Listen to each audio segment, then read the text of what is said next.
तो ब्रेक के बाद एक बार फिर आप सभी का स्वागत है और अब बात करेंगे वैश्विक महामारी कोरोना की। जी हां, छत्तीसगढ़ में कोरोना संकट लगातार गहराता जा रहा है और यदि हम प्रशासन की बात करें तो प्रशासन के द्वारा फैसला लिया गया है कि एक बार फिर लॉकडाउन किया जाएगा और रायपुर वो जगह तय की गई है जहां पर लॉकडाउन किया जाएगा।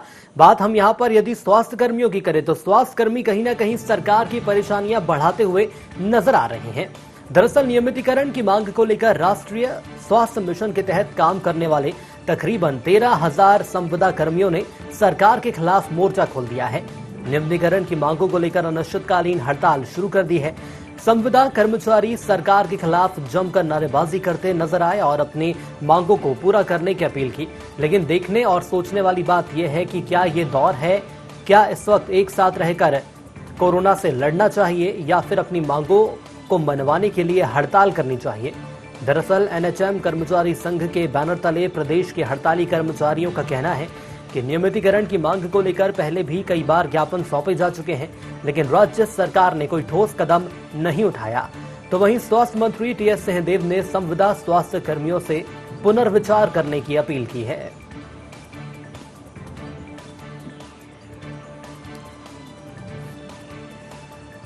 तो आपको ये बता दें कि इस वक्त छत्तीसगढ़ में लगातार परेशानियां बढ़ती जा रही हैं। सबसे पहले वैश्विक महामारी कोरोना का संकट और दूसरी ओर यदि हम बात करें तो संविदा स्वास्थ्य कर्मी जो कि अपनी मांगों को लेकर हड़ताल पर हैं और कहा यह जा रहा है कि तकरीबन 13,000 संविदा स्वास्थ्य कर्मी जो कि अपनी मांगों को लेकर हड़ताल कर रहे हैं, सरकार के खिलाफ मुखर नजर आ रहे हैं। दरअसल स्वास्थ्य कर्मियों का ये कहना है कि लंबे समय से मांग की जा रही है लेकिन कोई फैसला नहीं लिया गया। लेकिन ये सोचने वाली बात है कि क्या ये वक्त सही है जब हर और देश और दुनिया की हम बात करें तो कोरोना महामारी फैल रही है और यही कुछ हालात रायपुर में नजर आ रहे हैं। लेकिन यदि खुद स्वास्थ्य कर्मी हड़ताल पर चले जाएंगे तो फिर आखिर कैसे सरकार के द्वारा काम करे जाएंगे, सरकार के द्वारा कौन सा वो कदम उठाया जाएगा जिसके माध्यम से कोरोना संकट रोका जा सके।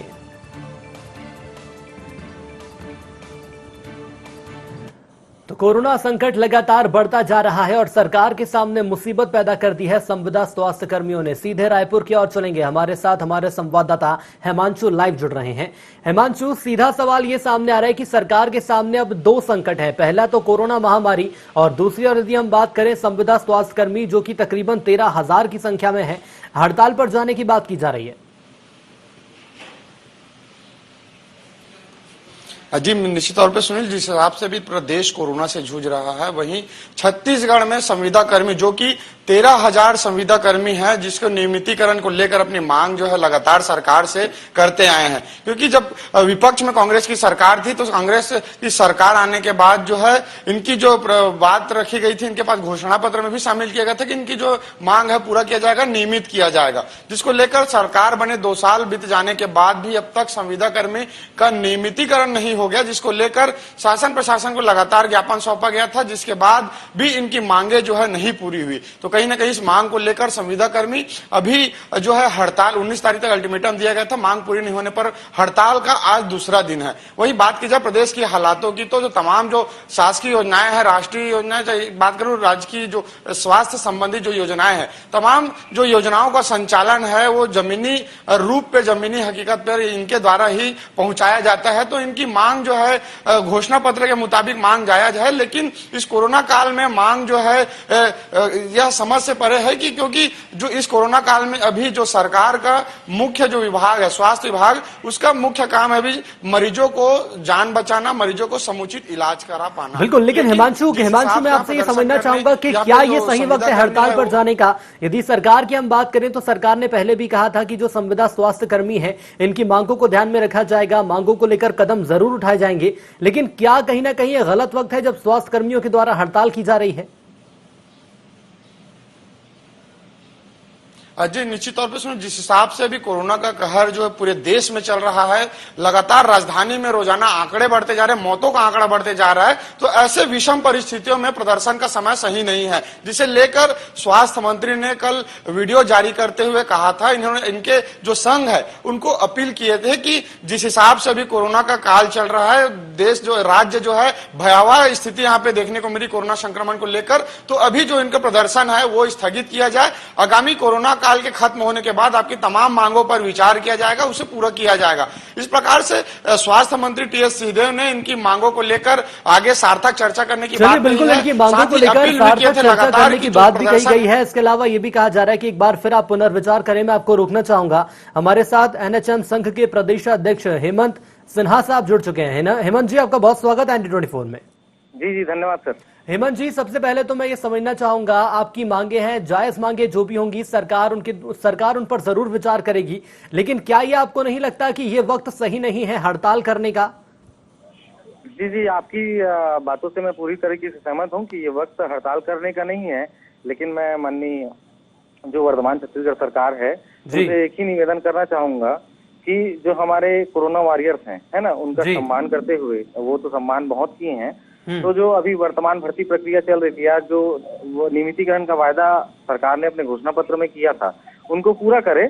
हमारे साथी यहाँ जी जान से लगातार 18 घंटे 24 घंटे कार्य कर रहे हैं, है ना, और ये कोई अचानक से लिया हुआ डिसीजन नहीं है कि हमने सरकार को पहले नहीं बताया, आज बता रहे हैं। सर, अचानक से आपने ये डिसीजन नहीं लिया है, चलिए इस बात से मैं सहमत हूं, लेकिन क्या आपको नहीं लगता जिन प्रदेश की आम जनता के लिए या रायपुर की आम जनता के लिए आप लोगों के द्वारा लगातार कामकाज किया जा रहा है, इस संकट की घड़ी में आप उन्हें ऐसे ही छोड़ देंगे? संकट की घड़ी में हम छोड़ नहीं रहे हैं। इसके लिए आपको कुछ घंटों के बाद कुछ अच्छी चीजें पता चलेंगी सर, है ना। मैं आप सभी को इसके लिए बताएंगे हम संघ के माध्यम से कि क्या हम अच्छी चीजें कर रहे हैं करके, है ना। आपके माध्यम से मैं बता दे रहा हूँ क्या अच्छी चीजें कर रहे हैं सर, ये भी बता दीजिए आप क्या अच्छी चीजें करने वाले हैं। हड़ताल पे तो आप जा ही चुके हैं। हम जितने भी कोविड सेंटर्स हैं और कोविड हॉस्पिटल्स हैं, वहां पर अपनी सेवाएं निरंतर रूप से जारी कर रखेंगे। जी बिल्कुल। अब मैं सर आपसे ये भी समझना चाहूंगा, बेहद शुभकामनाएं हमारी आपके साथ है, क्योंकि आपने संकट की घड़ी में ऐसा फैसला लिया है। सरकार के द्वारा क्या अभी तक रुख आपको देखने को मिला है? क्या ये कहा गया है कि आपकी जो जायज मांगे हैं उन्हें पूरा किया जाएगा? लेकिन सर सुनिए मेरी बात, मैं क्लियर कट प्रशासन और सरकार को आपके चैनल के माध्यम से ये निवेदन करता हूँ, ये हड़ताल जारी रहेगी जब तक हमारी मांग पूरी नहीं होती। प्रदेश की 2.5 करोड़ जनता के स्वास्थ्य को ध्यान में रखते हुए संघ ने यह निर्णय लिया है कि कोविड केयर सेंटर्स और कोविड हॉस्पिटल में जिस प्रकार से भी प्रशासन को हमारे सहयोग की अपेक्षा रहेगी और उन अपेक्षाओं पर हम खरा उतरेंगे और अपनी सेवाएं देंगे। बिल्कुल, लेकिन हेमंत जी, इस वक्त संकट का दौर है और क्या इस संकट में अब अवसर तलाशने की कोशिश आप लोगों के द्वारा की जा रही है? क्योंकि यदि हम बात करें यहाँ पर स्वास्थ्य मंत्री टीएस सिंहदेव साहब की, तो उनका भी ये कहना है कि एक बार पुनर्विचार जरूर करें, क्योंकि जो वक्त है इस वक्त हमें एक साथ आगे लड़ना होगा, तब जाकर समस्याएं दूर होंगी। जी अवसर का समय ये नहीं है, लेकिन अवसर का समय बहुत सारे आंदोलनों में आप देखेंगे। जब बच्चों का एग्जाम होता था तब शिक्षाकर्मी आंदोलन पर उतर आते थे, बच्चों के भविष्य का सवाल रहता था तब शिक्षाकर्मी मैदान पर उतर जाते थे, है ना। नहीं तो शिक्षाकर्मी जो करेंगे सर वही स्वास्थ्य कर्मी करेंगे, कुछ ऐसा चल रहा है क्या? कुछ ऐसी रणनीति चल रही है? मतलब हमारे उस पे अगर आप जाएंगे सर, हम 6 महीनों में हमारे एक कर्मचारी की सुध ली है सरकार ने। हमारे एक यहाँ पे कितनियों की मृत्यु हो गई, हजारों पॉजिटिव हैं, आज उनको बिस्तर उपलब्ध नहीं हो पा रहे हैं। एक कमरे का घर है हमारा, तो होम क्वारंटाइन हो कि कोविड हॉस्पिटल जाए, और कोविड हॉस्पिटल भी अगर पहुंच गए, अगर उनको कुछ ज्यादा तबीयत खराब हो गए, प्राइवेट हॉस्पिटल में जब उपचार कराना होगा तो उनके पास पैसे ही नहीं है, खेत बेचना पड़ेगा उनको अपने इलाज के लिए। चलिए बिल्कुल सर, मैं मानता हूँ आपकी तमाम बातें मैं मानता हूँ, लेकिन क्या आपको नहीं लगता इस वक्त यदि आप लोग हड़ताल करेंगे, जो कि आप लोग कर ही रहे हैं, ऐसे में सरकार के सामने संकट दोगुना हो जाएगा? एक तरफ तो लॉकडाउन का सरकार सोच रही है, दूसरी और आप लोगों का एक बड़ा सहयोग जो सरकार के प्रति रहता है, अब वो सहयोग भी दूर हो गया, तो अब ऐसे में प्रदेश की आम जनता कहाँ जाएगी? इसीलिए मैंने आपको पहले ही उसमें बताया कि हम सहयोग कर रहे हैं और कोविड केयर सेंटर्स और कोविड अस्पतालों में हमारी जो सेवाएं हैं वो अनवरत रूप से जारी रहेगी। ये छत्तीसगढ़ प्रदेश एनएचएम कर्मचारी संघ ने 28 जिला अध्यक्षों की सहमति और प्रदेश कार्य समिति के माध्यम से लिया है, जो कि आज एग्जीक्यूट हो जाएगा आज से। चलिए, हमारे साथ जुड़ने के लिए सर आपका बहुत धन्यवाद, और हो सकता है संभव जितनी जल्दी से जल्दी आप लोग काम शुरू करेंगे, प्रदेश की आम जनता के लिए बेहतर वो साबित होगा। हमारे साथ जुड़ने के लिए आपको बहुत धन्यवाद। एक बार फिर हिमांशु की ओर चलेंगे। हिमांशु, यहाँ पर हमने हेमंत सिन्हा से बात करी, जो कि प्रदेशाध्यक्ष हैं एनएचएम संघ के, जिनका साफ तौर पर यह कहना है कि मांगे तो हमारे द्वारा रखी ही गई हैं, लेकिन जल्द ही एक खुशखबरी सामने आ सकती है। मतलब साफ है कि कहीं ना कहीं काम पर वापस लौटने की दिशा में संविदा स्वास्थ्यकर्मी सोच रहे हैं। जी निश्चित तौर पे जिस हिसाब से इस विषम परिस्थितियों में हड़ताल कर रहे हैं, तो कहीं ना कहीं जो हालात जो है प्रदेश के, वो तो जनता के सामने ही दिख रहा है कि अस्पतालों पे बिस्तरों की कमी है। कहीं कोविड से निकले हुए, जो कोविड केयर से निकले, वहां मरीजों का यह हमेशा आरोप रहता है कि डॉक्टरों की कमी है, स्टाफ की कमी है, बिस्तरों की कमी है। इस प्रकार से तमाम आरोप जो निकलकर सामने आते हैं, तो इससे साफ जाहिर होता है प्रदेश में स्वास्थ्य की हालात क्या है और क्या बयां कर रही है, और सरकार के दावे कितने जमीन पर साबित हो पा रहे हैं। जिस हिसाब से लगातार आंकड़े निकलकर सामने आ रहे हैं, सरकार भी रोजाना यही दावा करती है कि हमारे पास तमाम जो पर्याप्त डॉक्टर की कमी नहीं है, बिस्तरों की कमी नहीं है, सभी जो व्यवस्थाएं हैं वो पूर्ण कर ली गई है। लेकिन जब जमीनी हकीकत, जब हम मौके पर जाते हैं, तब दिखता है कि क्या हकीकत है और जितने सरकार के दावा है वो कितना जमीन पर है। तो जिस हिसाब से भी संविदा कर्मी हड़ताल पर थे, कहीं ना कहीं इनकी मांग जो पूरा नहीं होने पर सरकार को एक डबल दोहराया रूप देखना पड़ेगा, क्योंकि जिस हिसाब से कोविड केयर सेंटर पे ऐसे ही जो स्टाफ की कमी है, उसके बाद इनके प्रदर्शन पर जाने पर राजधानी की ही बात की जाए, चलिए बिल्कुल हिमांशु, अब देखने वाली बात यही होगी कि आखिर सरकार के द्वारा क्या फैसला लिया जाता है और क्या संविदा स्वास्थ्य कर्मियों की जायज मांगों को पूरा किया जाएगा। और यदि मांगों को पूरा किया जाता है या स्वास्थ्य कर्मियों को मनाया जाता है, तो वो एक बार फिर काम पर लौटेंगे, जो कि प्रदेश की आम जनता के लिए सही होगा। हमारे साथ जुड़ने के लिए आपका बहुत धन्यवाद। तो कोरोना संकट के बीच सरकार के सामने दुगनी मुश्किल है, लेकिन अब देखना होगा कि क्या रणनीति अख्तियार की जाएगी, कैसे स्वास्थ्य कर्मियों को वापस काम पर लाया जाएगा, ताकि प्रदेश की आम जनता का जो हाल इस वक्त बेहाल है, इन्हें ठीक किया जा सके और कोरोना संकट से न सिर्फ रायपुर, पूरे छत्तीसगढ़ को मुक्त किया जा सके। इसी के साथ IND स्पेशल में इतना ही। दीजिए इजाजत, नमस्कार।